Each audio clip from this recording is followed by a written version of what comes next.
Geng, industri game dunia kian kemari kian mengalami kemajuan ya. Gak hanya dari segi teknologi, secara finansial pun pendapatan total industri game telah mencapai angka 99,9 miliar US dollar loh geng. Gamer aktif sendiri tercatat ada sekitar 2,1 miliar orang.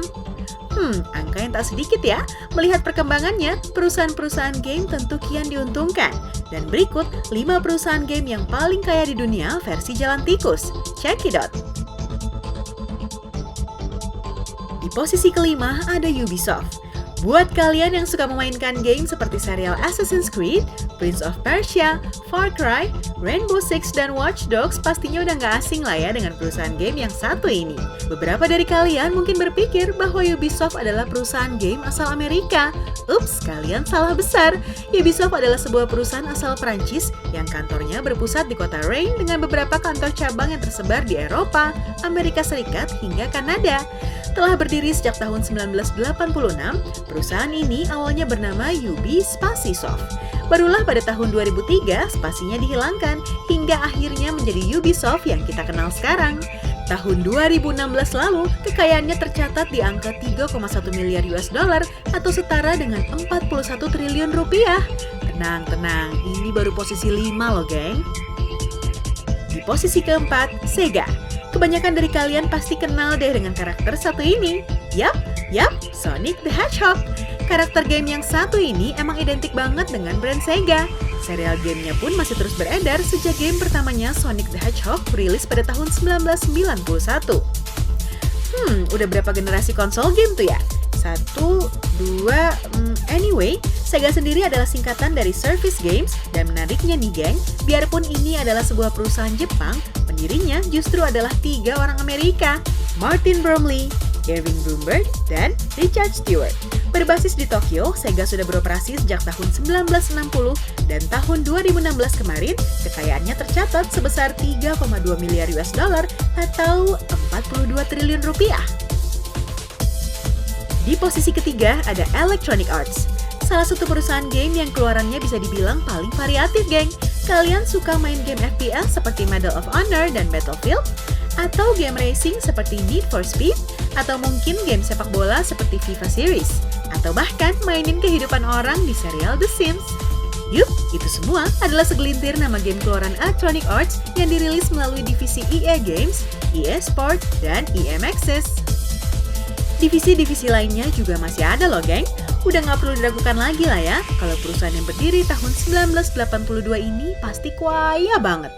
Yap, kekayaan perusahaan di tahun 2016 tercatat pada angka 4,39 miliar US dollar atau jeng 58,5 triliun rupiah. Wah, udah sekaya ini masih aja di posisi 3. Di posisi kedua ada Nintendo. Perusahaan yang bisa dibilang sebagai perusahaan paling uzur dalam daftar kita. Yap, Nintendo sudah berdiri dari tahun 1887 loh geng. Kalian tentu belum lahir kan? Ya iyalah. Barangkali kalian belum tahu jika di awal berdiri hingga tahun 1956, Nintendo bergerak dalam bidang permainan kartu bernama Hanafuda. Nama Nintendo sendiri kurang lebih berarti pasrahkan rejeki kepada langit atau Tuhan. Wah, bener-bener nggak salah pilih nama ya. Karena ketika Nintendo mulai berpindah ke industri game elektronik, game arcade-nya Donkey Kong yang dirilis tahun 1981 jadi legend banget, geng. Setelah Donkey Kong, Nintendo kembali menoreh kesuksesan dengan game Mario-nya. Kesuksesan Mario berhasil menjadikannya ikon Nintendo yang hingga kini gamenya pun masih terus beredar dalam berbagai platform. Namun sayang, tahun lalu Nintendo mengalami penurunan drastis dikarenakan gagalnya konsol Wii U. Tapi seturun-turunnya Nintendo, toh di tahun 2016 lalu kekayaannya tercatat di angka 4,4 miliar USD atau 58,6 triliun rupiah kok geng.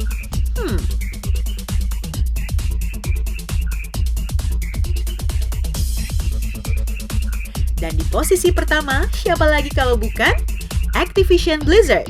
Awalnya perusahaan game paling kaya sedunia ini terdiri dari 2 perusahaan berbeda loh geng. Mereka adalah Activision dan Vivendi Games yang kala itu menjadi pemilik Blizzard Studios. Activision sendiri bisa disebut sebagai pelopornya third-party developer di industri game. Kedua perusahaan ini pun telah meraih kesuksesan dengan game keluaran mereka masing-masing. Activision dengan serial Call of Duty, Crash Bandicoot, dan Tony Hawk. Blizzard dengan serial Diablo dan Warcraft-nya. Merger antara kedua perusahaan ini terjadi pada tahun 2007 dan pada tahun 2014 Vivendi memutuskan untuk mengakhiri kerjasama sehingga Activision Blizzard dapat berdiri sendiri. Merger ini juga berarti serial-serial game hits dari Activision dan Blizzard menjadi milik bersama. Wah, ini sih kayak perkawinan antar keluarga kerajaan aja ya, geng. Mau tahu angka kekayaannya? Diperkirakan sekitar 4,6 miliar US dollar atau 61,3 triliun rupiah, geng. Wah, speechless deh. Nah, itu dia, geng, 5 perusahaan game paling kaya di dunia. Kita lihat aja, kira-kira tahun depan bakal ada perusahaan-perusahaan game lain yang masuk menggantikan 5 daftar ini nggak ya? Tinggalkan komen di bawah, like, subscribe, dan tunggu video-video lainnya.